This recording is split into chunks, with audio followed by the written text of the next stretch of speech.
ठीक है साहब। तो हम क्लोनिंग वेक्टर होता क्या है ये डिस्कस कर चुके थे, है ना। प्लाज्मिड और प्लाज्मिड की प्रॉपर्टीज हम पिछली क्लास में डिस्कस कर चुके हैं। आज हम अब डिस्कस कर रहे हैं about the cloning vector for the plants. आपके दिमाग में एक क्वेश्चन आता होगा कि सर, अभी किसी ने पूछा भी था मेरे से, कल या परसों व्हाट्सएप पे पूछा भी था, किसी आप में से किसी ने, एक बच्चे ने पूछा था कि सर प्लांट्स में हमारा डिजायरेबल डीएनए जो डालेंगे वो डालेंगे कैसे, किस तरह से हम इस डिजायरेबल डीएनए को जो है हमारे प्लांट्स के अंदर ऐड करेंगे, प्लांट्स में कैसे ऐड करेंगे। तो सीधी सी बात है भाई, किसी प्लांट में अगर मेरे को डिजायरेबल डीएनए डालना है तो मेरे को इस प्लांट को इन्फेक्ट करने वाले किसी एक बैक्टीरिया की जरूरत पड़ेगी जो कि इस प्लांट में जाके और मल्टीप्लाई करता हो। ठीक है, वो ढूंढना पड़ेगा। उस बैक्टीरिया का प्लाज्मिड मेरे को बनाना निकालना होगा और उसके साथ मेरा एलियन डीएनए डाल के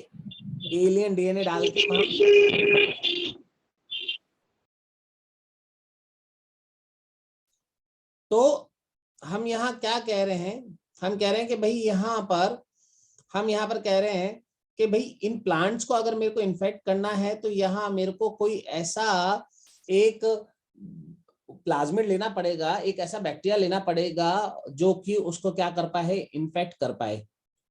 ठीक है, तो जब ये चीज आई तो दिमाग में आया भाई ढूंढो, तो ढूंढना शुरू हुए। और जब हमने क्लोनिंग वेक्टर ढूंढना शुरू किया जो प्लांट्स को इन्फेक्ट करके और उसमें हमारे डिजायरेबल डीएनए को डालने में हेल्प करे, तो हमारी रिसर्च जाके खत्म हुई एक बैक्टीरिया पे, जिस बैक्टीरिया का नाम है एग्रोबैक्टीरियम ट्यूमीफेसियंस। बैक्टीरिया का नाम याद रखना, agrobacterium tumefaciens. Agrobacterium tumefaciens bacteria का नाम है। इसकी खासियत क्या है इस बैक्टीरिया की, ये समझो। ये एग्रोबैक्टीरियम ट्यूमीफेसियंस जो बैक्टीरिया है, ये कई सारे डाइकोटिलेडन प्लांट्स को, बहुत सारे डाइकोटिलेडन प्लांट्स को क्या करता है, इन्फेक्ट करता है ना। और उनको इन्फेक्ट करके उनमें ट्यूमर करता है, डिजीज कॉज करता है, ट्यूमर कॉज करता है उनमें, डिजीज ट्यूमर का को कॉज करता है ना। तो हमने इसी प्रॉपर्टी को हमारे फायदे के लिए यूज करना शुरू किया। द सेम प्रॉपर्टी हमने हमारे फायदे के लिए यूज करना शुरू किया। कैसे समझना, अगर ये मेरे पास कोई एक second,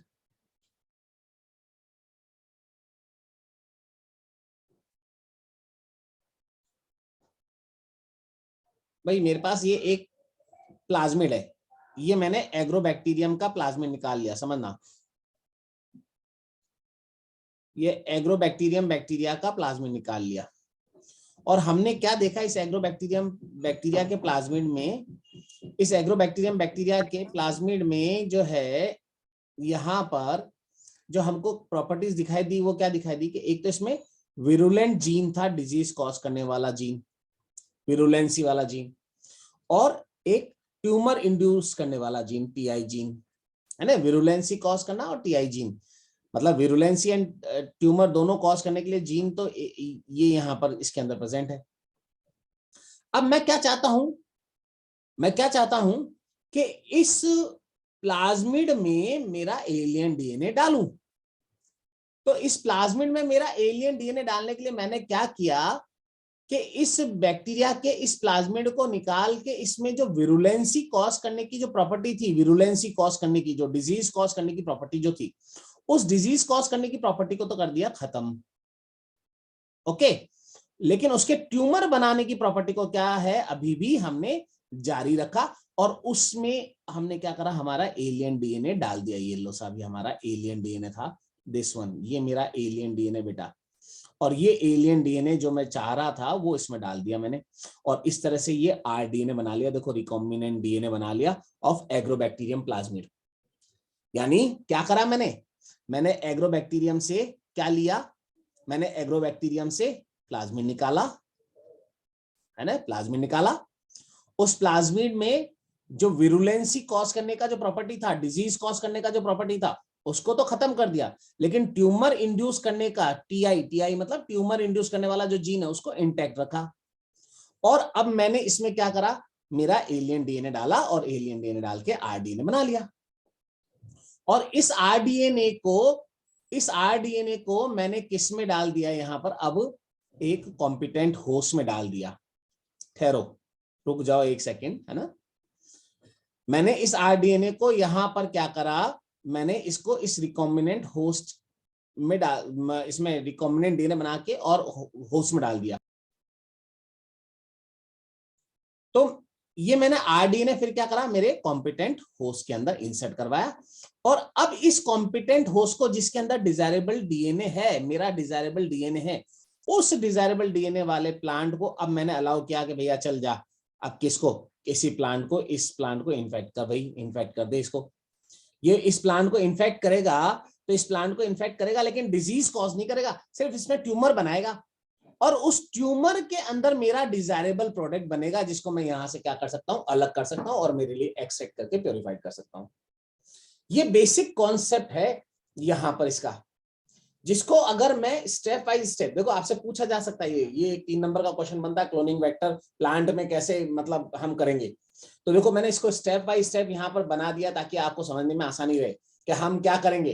tumour inducing plasmid of the agrobacterium को हम क्या करेंगे, लेंगे और उसमें से उसको कैसा बना देंगे, non virulent by deleting the part which is responsible for the virulency, जो डिजीज के लिए है, ठीक है। लेकिन उसमें कौन सा अभी भी पार्ट रहेगा, ट्यूमर इंड्यूसिंग पार्ट जो है वो वहां पर रहेगा। और इस एलियन डीएनए को हमने ट्यूमर इंड्यूसिंग जीन के साथ में इंसर्ट कर दिया वहां पर, आगे बात में, ठीक है। And then this recombinant vector, ये रिकॉम्बिनेंट वेक्टर जो है अब ये प्लाज्मिड फ्री बैक्टीरिया के अंदर डाल के, माने कॉम्पिटेंट होस्ट के अंदर डाल के, इस कॉम्पिटेंट होस्ट को हमने क्या किया, प्लांट को इन्फेक्ट करने के लिए अलाउ किया, है ना। और वहां पर ये क्या करेगा, वहां पर ये अपना डिजायरेबल प्रोडक्ट बनाएगा, जिसको हम एक्सट्रैक्ट कर सकते हैं, प्योरीफाइड कर सकते हैं। क्वेश्चन आया सर ऐसा कुछ अभी तक हम करते हैं क्या, इस तरह की कोई चीज हम कर रहे हैं क्या, जो आप बता रहे हो इस तरह का। तो असल में आपको बताऊं मैं एक कंपोनेंट के बारे में, जो चैप्टर नंबर 12 में मैं उसके बारे में बात करूंगा, लेकिन यही बता देता हूं मैं। एक प्रोटीन है hirudin, is a protein named as hirudin, okay. ये एक एंटीकोगुलेंट होती है जो कि लीचेस के अंदर मिलती है। ये एक तरह का एंटीकोगुलेंट प्रोटीन है, लीचेस के अंदर मिलता है, ठीक है। अब उन लोगों में जिनमें इंटरनल क्लॉटिंग की प्रॉब्लम है, इंटरनल क्लॉटिंग की प्रॉब्लम है, जो अंदर जिनमें क्लॉट जम जाते हैं और जिसके कारण हार्ट डिजीजेज होती हैं, जिनको क्लॉट के कारण, उनमें हम क्या करना चाहते हैं, उनमें हिरोडीन प्रोटीन का ट्रीटमेंट देना चाहते हैं, मतलब इस तरह के कंपोनेंट का, ताकि क्लॉट रुके। तो मैं उसको नेचुरल तरीके से बनाना चाहता हूं कहीं, तो कैसे बनाऊं, क्या करूं। तो साइंटिस्ट ने इस चीज को ही कैसे किया होगा, हिरोडीन का जीन आइडेंटिफाई किया, है ना, एग्रोबैक्टीरियम में से प्लाज्मिड निकाला और इस हिरोडीन के जीन को इस एग्रोबैक्टीरियम के प्लाज्मिड के अंदर डाल के रिकॉम्बिनेंट डीएनए बनाया, ठीक है। और इस रिकॉम्बिनेंट डीएनए को वापस एग्रोबैक्टीरियम में, ऐसे एग्रोबैक्टीरियम में जिसमें प्लाज्मिड नहीं था, उसमें इंसर्ट करवाया। और इस एग्रोबैक्टीरियम को अब किनको, इनको प्लांट्स को इन्फेक्ट करने के लिए अलाउ किया। जैसे कौन सा प्लांट, ब्रेसिका नेपस, एक प्लांट है ब्रेसिका नेपस। राई सुना है, राई मम्मी छोका वोका डाल लगाती है तो राई सुना है, रेपसीड सुना है क्या नाम, हाँ या ना, राई, यस। उस ब्रेसिका नेपस राई के प्लांट के अंदर अब इस एग्रोबैक्टीरियम ट्यूमिफेसियंस को जो है इन्फेक्ट करने दिया। और उसमें इसने ट्यूमर बनाया, और ट्यूमर बना के वहां पर उस राई के अंदर नेचुरल तरीके से ये क्या कर रहा है, हिरोडीन बना रहा है, जो उसके सीड्स के अंदर है। और इन सीड्स को निकाल के और हम उन सीड्स से फिर क्या करते हैं, एक्सट्रैक्शन कर सकते हैं। ये देखो, ये एग्रोबैक्टीरियम ट्यूमिफेसियंस का रोल हो गया यहाँ पर, नेचुरल तरीके से हमने इससे ये प्रोडक्ट बनवाए। सो दैट इज, तो आपसे क्वेश्चन पूछे कि प्लांट में, इन द प्लांट, ठीक है, क्लोनिंग वेक्टर कौन सा काम में लेते हैं, तो हम कहते हैं the cloning vector in the plant is use the plasmid of the agrobacterium tumefaciens. क्यों लेते हैं, क्योंकि ये प्लांट्स को इन्फेक्ट करता है। उनमें डिजीज कॉज करता है, ट्यूमर कॉज करता है, बस हमने उनके ट्यूमर के प्रॉपर्टी को तो रखा, लेकिन डिजीज कॉज करने की प्रॉपर्टी को हमने उसके क्या करा, खत्म करा, और वहां इस तरह से हमने उनसे क्या करवाया, हमारा प्रोडक्ट डिजायरेबल प्रोडक्ट बनवा लिया। जैसे देखो ये वाला एग्जांपल मैंने ब्रेसिका रेपसीड वाला जो दे रखा है, जो आपको मैंने समझाया ना वो डायग्राम में, देखो वही चीज है। ये यहाँ से कट करके विरुलेंट जीन को हटा दिया, देखो ये विरुलेंसी का जीन था, ये इसको हटा दिया, ठीक है, और हमारा एलियन डीएनए डाला, और एलियन डीएनए डाल के, और ये देखो इसको हमने यहाँ पर इस रेपसीड के अंदर और प्रोड्यूस करवा लिया, ठीक है।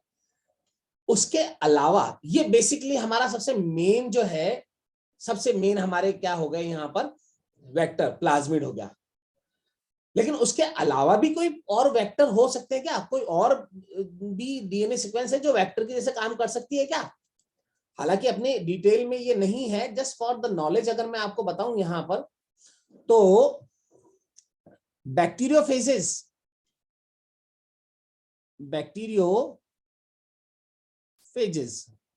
पता होगा, बैक्टीरियोफेजेस कौन होते थे? बैक्टीरियोफेज वो वायरस होते हैं जो किनको इन्फेक्ट करते हैं, विच इन्फेक्ट्स टू द बैक्टीरिया, ध्यान है ना, इन्फेक्ट्स बैक्टीरिया। Yes sir. उन वायरसेस को क्या कहते थे? बैक्टीरियोफेज वायरस कहते थे।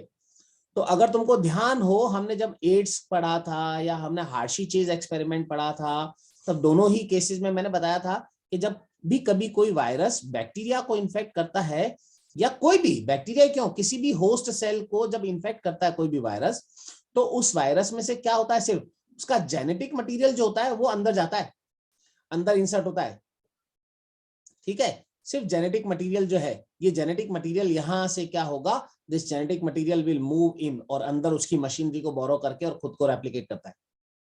अब सपोज करो मैं क्या करूं, किसी वायरस का जो डीएनए है उस डीएनए को निकाल लूं, ठीक है, उसके जेनेटिक मटेरियल को निकाल लूं, और उस जेनेटिक मटेरियल को निकाल के उसके अंदर मैं मेरा एलियन डीएनए इंसर्ट कर दूं, ये मेरा एलियन डीएनए जो इंसर्ट कर दिया, and now this DNA is again किसी ऐसे वायरस के अंदर जिसके अंदर मेरे को यहाँ पर इसको इंसर्ट करना है, वहां इंसर्ट कर दिया, येलो साहब ये इंसर्ट कर दिया यहाँ पे इसके अंदर, और इस वायरस को अब मैंने अलाउ किया किसी सेल को इन्फेक्ट करने के लिए, इसके अंदर ये यहाँ पर था, इसको अलाउ किया इन्फेक्ट करने के लिए। तो जब अलाउ करोगे आप इन्फेक्ट करने के लिए, तो क्या देखोगे, यही तो देखोगे कि इसके अंदर क्या होगा, ये इसका कोड तो क्या हो गया, इसका कोड तो बाहर रह गया, कैप्सिड प्रोटीन कोड तो बाहर रह गया, हमेशा प्रोटीन कोड तो जाता ही नहीं है, इट विल रिमेन आउटसाइड। और ये वाला देखो इसका जो डीएनए है ना, ये डीएनए अंदर आ गया, ठीक है। और इस डीएनए में से, इस डीएनए को मैं इस होस्ट सेल के डीएनए के साथ, ये होस्ट सेल का डीएनए मान लो, ये होस्ट सेल का डीएनए, इस बैक्टीरिया का डीएनए, इस बैक्टीरिया के डीएनए के साथ मैं इस डीएनए को मर्ज करवा देता हूँ, ये यहाँ पर ये लो, इसके प्लाज्मिड के साथ ये मर्ज हो गया, एंड नाउ व्हाट, ये बैक्टीरिया अब क्या कर सकता है, इस जीन को लेके और मल्टीप्लिकेशन करके और अपना डिजायरेबल प्रोडक्ट बना सकता है। In that way bacteriophages can also be used for as a cloning vector. तो हम ये भी कर सकते हैं। जैसे क्वेश्चन आया सर ऐसा कुछ किया गया कभी, तो हम कहते हैं बिल्कुल किया गया ना, बैक्टीरियोफेज जिसका नाम है लैम्डा-1 वायरस, है ना, लैम्डा-1 वायरस, ये लैम्डा-1 वायरस जो है बैक्टीरिया को इन्फेक्ट करने के लिए इसी तरीके से और उनमें डिजायरेबल प्रोडक्ट्स बनवाने के लिए काम में लिया जाता है। सिमिलरली एक एनिमल वायरस है जिसका नाम है सीमियन वायरस 40। ये सीमियन वायरस 40 जो है किसी एनिमल सेल में अगर डिजायरेबल डीएनए डालना हो तो उसके लिए काम में लिया जाता है। सिमिलरली हर्पीस का वायरस या adenoviruses are the common viruses जिनको अगर ह्यूमन सेल में हमारे को हमारा एलियन डीएनए डलवाना हो, डालना हो, तो उसके लिए काम में लिया जा सकता है। तो ये थोड़ा सा इसके बारे में कि भाई viruses can also act as a vector, viruses भी वेक्टर के जैसे, बैक्टीरियोफेज वायरस या एनिमल वायरस, है ना, देखो वायरसेस भी वेक्टर के जैसे काम कर रहे हैं। और उसके बाद कॉस्मिड्स, फेजमिड्स, आर्टिफिशियल क्रोमोसोम्स, ये कुछ और ऐसे वेक्टर्स हो सकते हैं जिनको भी हम हमारे एलियन डीएनए को कैरी करने के लिए काम में ले सकते हैं।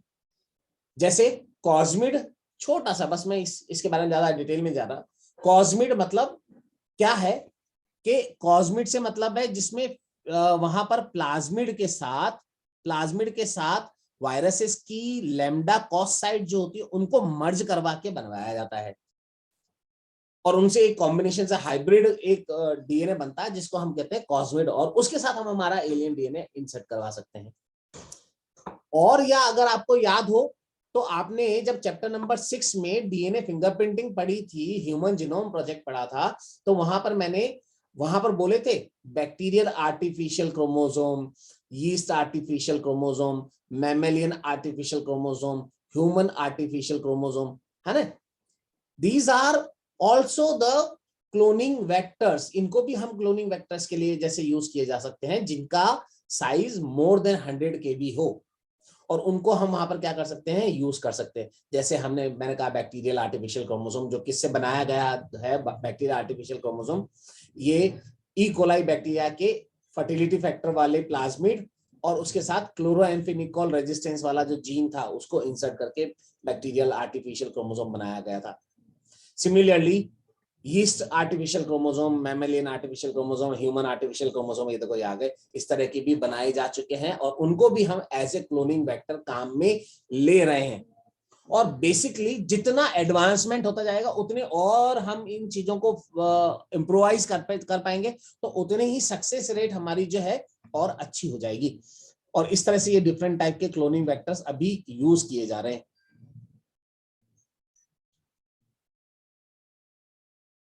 अभी तक जो जो चीजें मैंने डिस्कस की हैं, अगर आपको उनको वापस मैं अगला टॉपिक शुरू करने से पहले जस्ट नट शेल में 1 मिनट में बताऊं, तो हमने वेरियस एंजाइम्स जो कि यूज होते हैं इन आरडीएनए टेक्नोलॉजी वो स्टडी किए थे, जिनमें मैंने लाइजिंग एंजाइम बोला था, जिसमें मैंने रेस्ट्रिक्शन एंडोन्यूक्लियसेस बोले थे, जिसमें मैंने डीएनए सिंथेसाइजिंग एंजाइम्स बोले थे, जिसमें मैंने एल्कलाइन फॉस्फेटेज बोला था, जिसमें मैंने डीएनए लाइगेज एंजाइम्स बोले थे।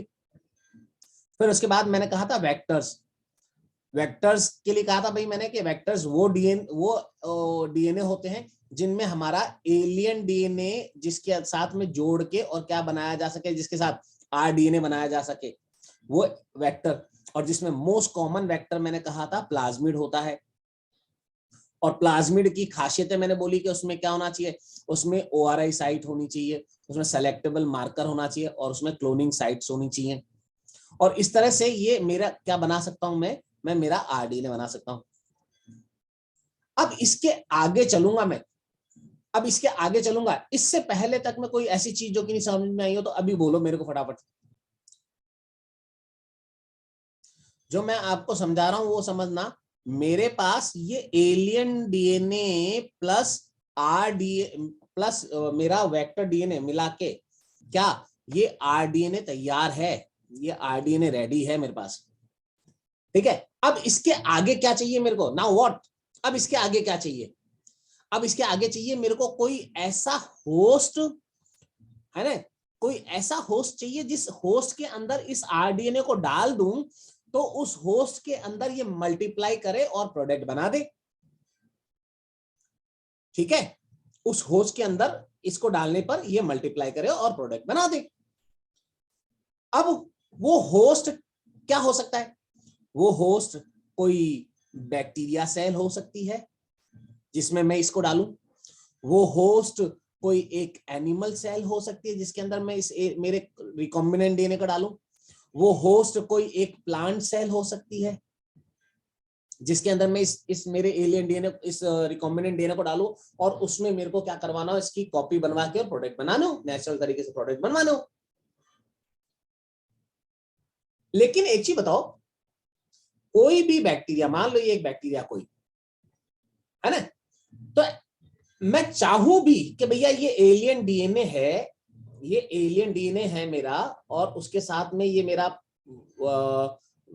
एलियन डीएनए जो है मेरा उसके साथ वेक्टर के साथ में जुड़ के और रिकॉम्बिनेंट डीएनए बन गया, मैं चाहूं तो भी ये इस बैक्टीरिया के अंदर चला जाएगा क्या, मैं इसको मतलब मीडियम में रख दूं यूं और इसके बाद इंतजार करूं कि हाँ भैया अब जा अंदर घुस और इसके अंदर बैक्टीरिया के अंदर जाके और मल्टीप्लिकेशन कर ले, नहीं होगा, हो ही नहीं सकता।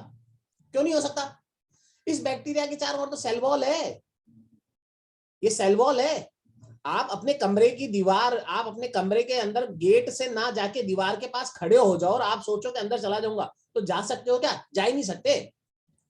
अनटिल एंड अनलेस, जब तक कि इस दीवार के अंदर आप कोई छेद ना कर दो, ऐसा कि इस छेद कर दो यहाँ पर कि अच्छा भाई चल छेद कर दिया, आजा घुस जा अंदर, घुस जा, तब तक आप जा ही नहीं सकते अंदर।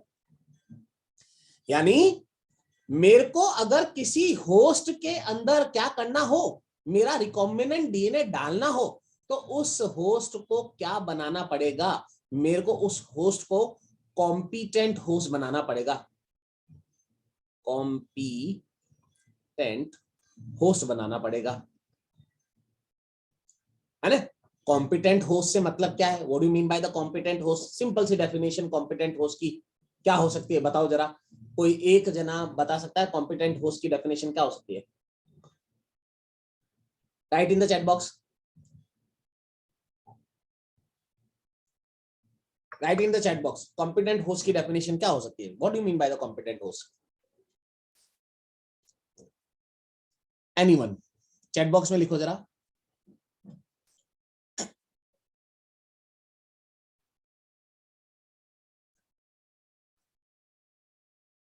हाँ बिल्कुल, कॉम्पिटेंट होस्ट के बारे में अगर मैं कहूं तो कॉम्पिटेंट होस्ट का मतलब है ability, ability of a host cell to receive rDNA. अगर किसी में हो तो इस टेंडेंसी को तो कहते हैं कॉम्पिटेंसी। इस प्रॉपर्टी को तो क्या कहेंगे? अगर किसी होस्ट के अंदर, किसी होस्ट सेल के अंदर अगर ये एबिलिटी हो, क्या एबिलिटी हो? कि वो आरडीएनए को ले पाए, तो इस प्रॉपर्टी को तो कहते हैं कॉम्पिटेंसी। और जिस होस्ट सेल के अंदर ये एबिलिटी होगी, वो होस्ट क्या कहलाएगा? That will be called as competent host. वो कॉम्पिटेंट होस्ट कहलाएगा। माने कॉम्पिटेंट होस्ट से मतलब है a host which is having the ability to receive the rDNA, a host which is having the ability to receive the rDNA, है ना, recombinant DNA को लेने की जिसमें कैपेसिटी हो, वो होस्ट तो क्या कहलाएगा? Competent host. और किसी होस्ट के अंदर ये कैपेसिटी होना, ये कैपेसिटी होना क्या कहलाएगा? कॉम्पिटेंसी कहलाएगा। तो अलग अलग सेल्स के अंदर कॉम्पिटेंसी डेवलप करना अलग अलग तरीके से किया जाता है। तो यहां जो सबसे मोस्ट इंपॉर्टेंट क्वेश्चन जो आपके आता है कि भाई बैक्टीरिया के अंदर अगर मेरे को मेरा जो रिकॉम्बिनेंट डीएनए है वो डालना है इन बैक्टीरिया, इन बैक्टीरिया मेरे को क्या डालना है? मेरे को मेरा रिकॉम्बिनेंट डीएनए इंसर्ट करना है ना? तो इस बैक्टीरिया को मैं कैसे कॉम्पिटेंट होस्ट बनाऊं? कैसे कॉम्पिटेंट होस्ट बनाऊं? कैसे कॉम्पिटेंट होस्ट बनाऊं? और ये बहुत इंपॉर्टेंट क्वेश्चन है, बहुत ही इंपॉर्टेंट क्वेश्चन है। पिछले 15-20 सालों में अगर आप देख लोगे तो यू विल सी कि ये क्वेश्चन बहुत बार आया हुआ होगा। जो मैंने आपको प्रॉब्लम बताई वो प्रॉब्लम आपको समझ में आ गई होगी कि बैक्टीरिया के अंदर डीएनए क्यों नहीं जा पा रहा है। ये बैक्टीरिया, ई कोलाई बैक्टीरिया ले लिया मैंने कल्चर मीडियम में, मान लो, और इस कल्चर मीडियम में मेरा ये एलियन डीएनए, ये रिकॉम्बिनेंट डीएनए, ये मेरा रिकॉम्बिनेंट डीएनए पड़ा है यहाँ पर, है ना? लेकिन ये उसके बावजूद भी अंदर नहीं जाएगा, अभी पड़ा रहे तो पड़ा ही रहे, जा नहीं सकता अनटिल अनलेस जब तक मैं इस बैक्टीरिया कॉलोनी को सबसे पहले डाइवेलेंट कैटायंस के साथ ट्रीट नहीं करूं, डाइवेलेंट कैटायंस के सॉल्यूशन के साथ ट्रीट नहीं करूं। डाइवेलेंट कैटायन जैसे कैल्शियम क्लोराइड है, मैग्नीशियम क्लोराइड है, डाइवेलेंट कैटायन जिनकी वैलेंसी 2 हो, 2 वैलेंसी वाले, है ना? तो होस्ट सेल को मेरे को कैल्शियम क्लोराइड या मैग्नीशियम क्लोराइड जैसे डाइवेलेंट कैटायंस के सॉल्यूशन से क्या करना पड़ता है? ट्रीटमेंट करना पड़ता है। और इस ट्रीटमेंट से होता क्या है? इस ट्रीटमेंट के कारण इस बैक्टीरिया की सेल के अंदर क्या क्रिएट हो जाते हैं? इस बैक्टीरिया सेल में पोर्स क्रिएट हो जाते हैं, small pores, very minute pores, इतने छोटे पोर्स कि जिनसे बैक्टीरिया अंदर जा तो सकता है, लेकिन ये बैक्टीरिया क्या, सॉरी, ये आरडीएनए अंदर तो जा सकता है, लेकिन अंदर जाके कहां फंस जाएगा? ये अंदर जाके ये फंस जाएगा मेरी इस बैक्टीरिया की मेम्ब्रेन और सेल वॉल के बीच में, यहां तक आ जाएगा। समझ गए? पोर कहां क्रिएट हुआ? सेल वॉल में, सेल मेम्ब्रेन में थोड़ी ना हुआ कैल्शियम आयन के साथ ट्रीट करने से। तो मेरा रिकॉम्बिनेंट डीएनए जो है, मेरा रिकॉम्बिनेंट डीएनए यहां आ गया, यहां तक आ गया अंदर तक, लेकिन अभी भी सेल के अंदर नहीं गया। तो कैल्शियम क्लोराइड, मैग्नीशियम क्लोराइड जैसे डाइवेलेंट आयंस से ट्रीट करने से सेल वॉल पोरस हो गई, and this DNA flanked in between the cell wall and cell membrane, लेकिन still it is not entered in the cell membrane. क्यों? Cell membrane की permeability तो अभी है ही नहीं, ये इसको जाने नहीं देगी। तो अब अगला क्या, सेल मेम्ब्रेन की परमेबिलिटी बढ़ाओ ताकि ये सेल मेम्ब्रेन को भी क्रॉस करके और ये अंदर आ पाए यहां, और फिर उसके बाद मैं इसको यूज कर पाऊं फॉर द प्रोडक्शन। और इसके लिए मेरे को क्या करना पड़ता है, यहाँ पर हीट ट्रीटमेंट देना पड़ता है मेरे को, इस बैक्टीरिया को, कॉलोनी को हीट ट्रीटमेंट। हीट ट्रीटमेंट से क्या मतलब है, क्लास 11th में जब आपने सेल मेम्ब्रेन के बारे में पढ़ा था तो हमने पढ़ा था कि सेल की membrane selectively semi permeable membranes होती हैं, है ना। कोई भी मेम्ब्रेन्स होती हैं वो सेलेक्टिवली सेमी परमिएबल मेम्ब्रेन होती है, जिनकी परमिएबिलिटी चेंज हो जाती है with the temperature. Temperature increase हुआ, परमिएबिलिटी इंक्रीज हुई, टेम्परेचर डिक्रीज हुआ, परमिएबिलिटी डिक्रीज हुई। तो हमने यहाँ पर इस बैक्टीरिया कॉलोनी को क्या करवाया, हीट ट्रीटमेंट दिया। क्या? इसको सबसे पहले हमने इंक्यूबेट किया in ice cooled condition, very low temperature पे, in the icy condition, very low temperature पे इसको कुछ घंटों के लिए इस कॉलोनी को रखा, एंड देन वेरी क्विकली इसको तुरंत से हमने हाई टेम्परेचर वाली कंडीशंस में ले गए, और वो हाई टेम्परेचर क्या है ये याद रखना, दैट इज 42 डिग्री सेंटीग्रेड, इससे ज्यादा नहीं। 42 डिग्री सेंटीग्रेड पे ले गए हम इसको, बैक्टीरिया को, इकोलाई बैक्टीरिया को तुरंत, और वहां रखा। And then after few hours वापस हमने तुरंत इसको जल्दी से किस में रखा, इन द आईसी कंडीशन। तो आइस, हॉट, आइस, उल्टा मत कर देना, है ना, कोल्ड, हॉट एंड कोल्ड, ये करा हमने, ऐसे मत कर देना, दिस इज करेक्ट, ऐसे मत कर देना, hot cold hot, this is wrong, ठीक है।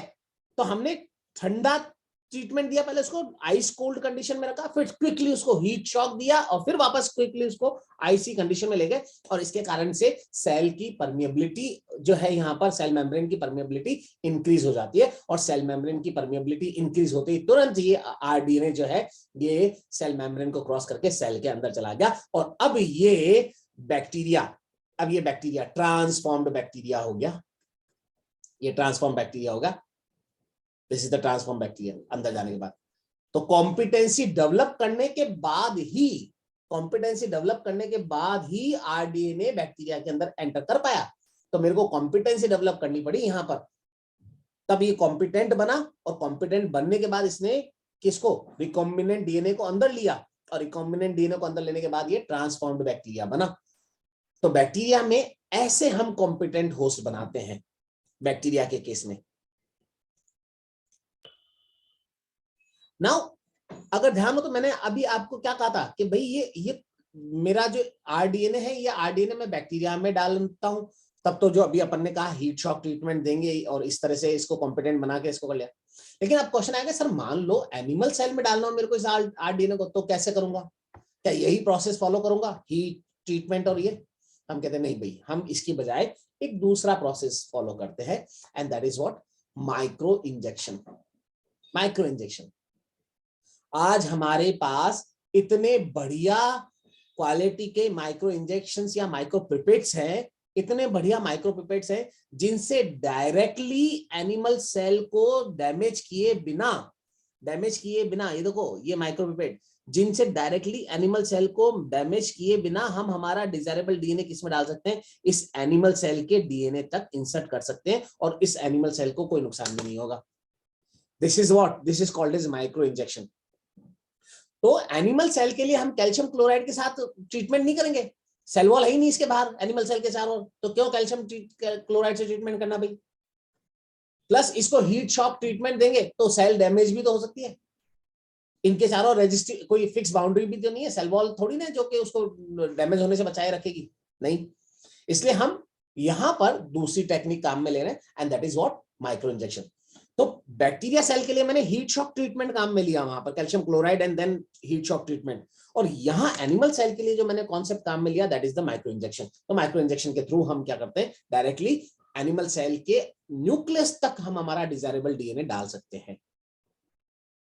सिमिलरली प्लांट सेल के लिए अगर हम बात करें यहां पर, तो प्लांट सेल के लिए हम एक दूसरा कॉन्सेप्ट काम में लेते हैं, and this another concept is particle gun का यूज करते हैं, या जीन गन का यूज करते हैं, या बायोलिस्टिक गन का यूज करते हैं हम यहां पर।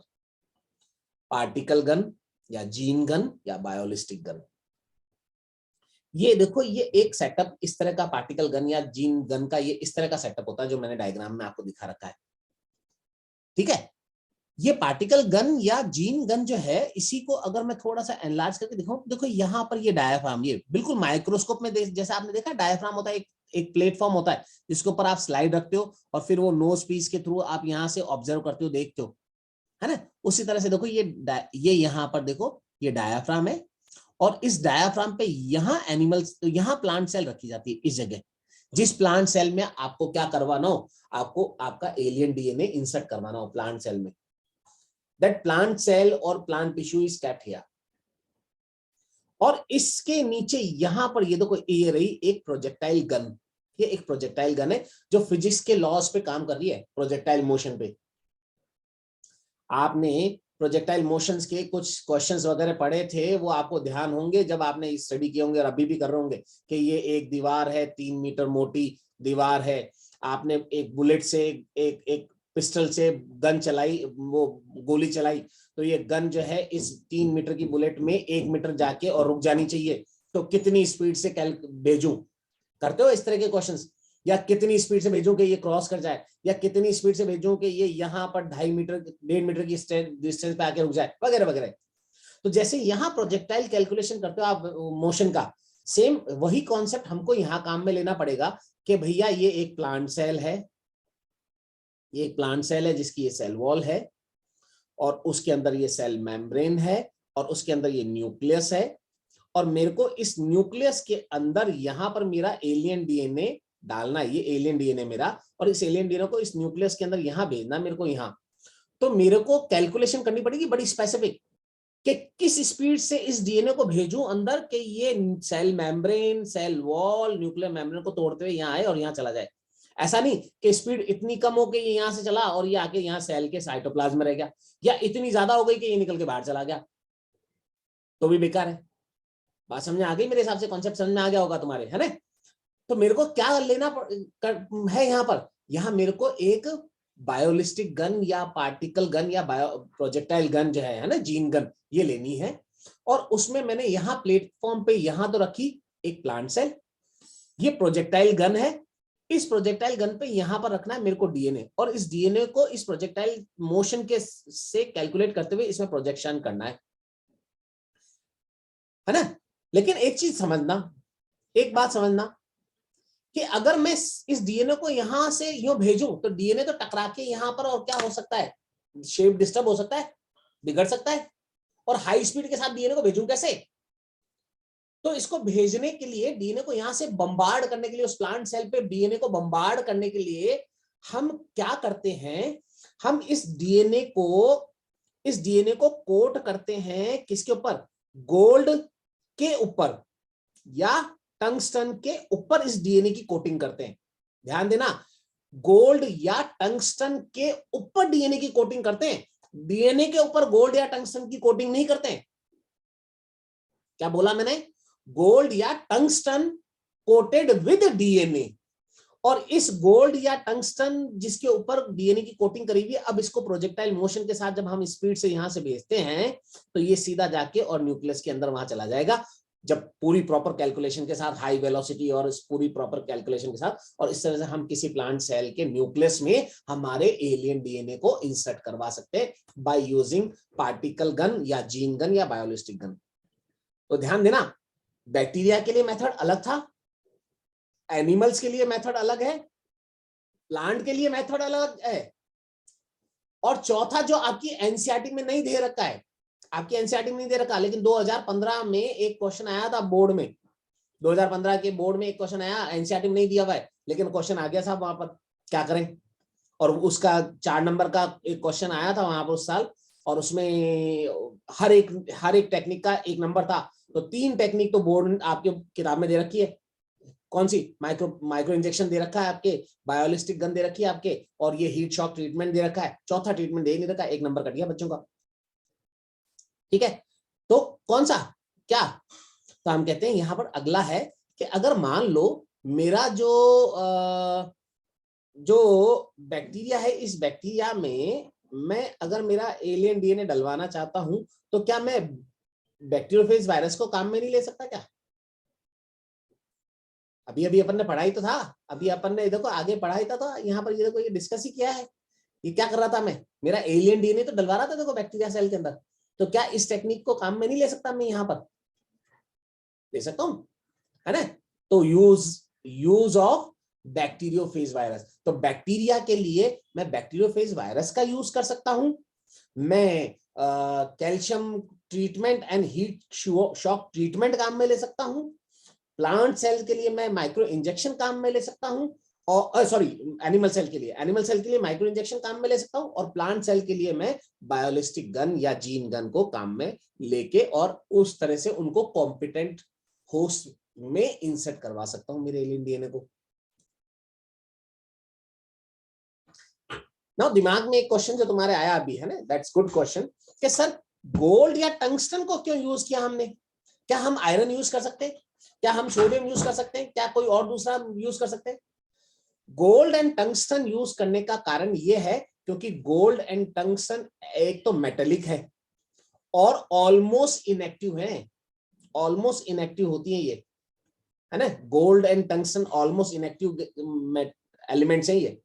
तो अगर डीएनए को इसके ऊपर कोड करोगे तो डीएनए इनके साथ कोई रिएक्शन, केमिकल रिएक्शन नहीं करेगा, तो change in the structure will not be happening over there. तो आपकी वो रिस्क नहीं रहेगी कि साथ डीएनए के साथ जुड़ गया, सोडियम ने डीएनए के किसी मॉलिक्यूल के साथ रिएक्शन कर लिया, न्यूक्लियोटाइड के साथ रिएक्शन कर लिया कहीं पर सोडियम ने, या मैग्नीशियम ने रिएक्शन कर लिया, ऐसी प्रॉब्लम नहीं है क्योंकि gold and tungsten are least reactive. As well as अगर इस होस्ट सेल के अंदर गोल्ड चला भी गया, इस प्लांट सेल में अगर गोल्ड चला भी गया तो कोई नुकसान नहीं है क्योंकि इनएक्टिव है। टंगस्टन चला भी गया तो कोई नुकसान नहीं है।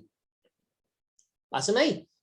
बिकॉज ऑफ दिस, क्योंकि इनकी ये इनएक्टिव प्रॉपर्टी, जो ऑलमोस्ट इनएक्टिव होना इनकी जो प्रॉपर्टी है, इस कारण से इन मेटल्स को हम यूज करते हैं यहाँ पर।